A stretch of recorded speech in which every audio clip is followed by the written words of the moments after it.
Amy Livermore is with us. She is a forester with the Michigan Department of Natural Resources here in Marquette. And good afternoon to you. Good afternoon. Well, we have a couple of things to discuss here right now on a public comment period about changes with the mapping for our state forest roads. And I know a lot of people will be interested in that. So what right now is what are you working on, and what is in this? What's being changed?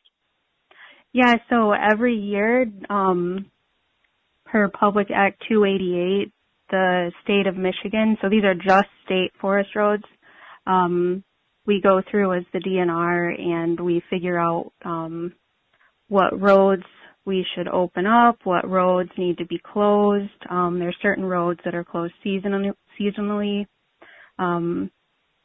And a lot of this just depends on,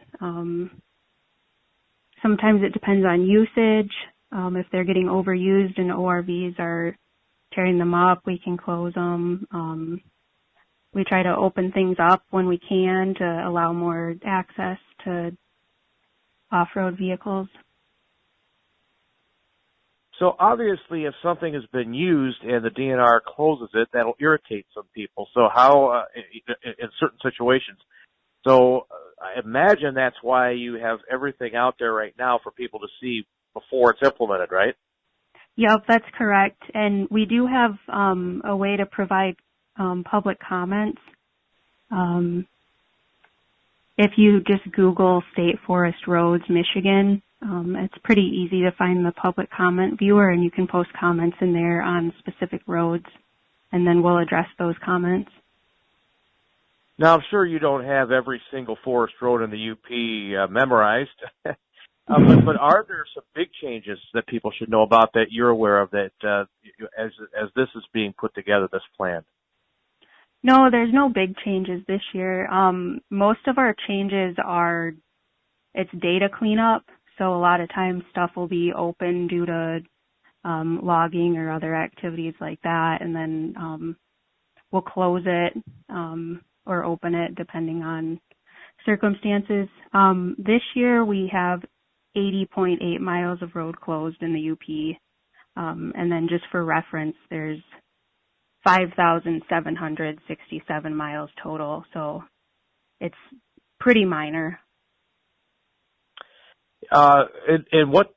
So the factors are if it's being commercially used or, like you said, overused by recreators. Are those the two main reasons for closing any segment? Yeah, those would be probably the biggest reasons, or a lot of times even just data cleanup. Stuff gets overgrown. It's not being used. Sometimes it's being used to access sensitive sites that we kind of want to keep protected, so we'll close the roads off for that as well. So there's still a few weeks then, right, for people to look this over, and if there's anything that they want, and it's not necessarily in a public comment period, negative comment, right? I mean, some people might say, hey, this is a great idea. This road here, I live next to it. I see what's happening to it. So it may not be negative feedback, right? Yeah, no, we definitely welcome positive feedback. We do typically get a lot more negative feedback, and sometimes we'll get suggestions like, hey, I'd like this road closed because it's causing people to come into my camp, and, they don't want that. And then just to touch on the public comment period again, it's from November 1st, so now through December 1st.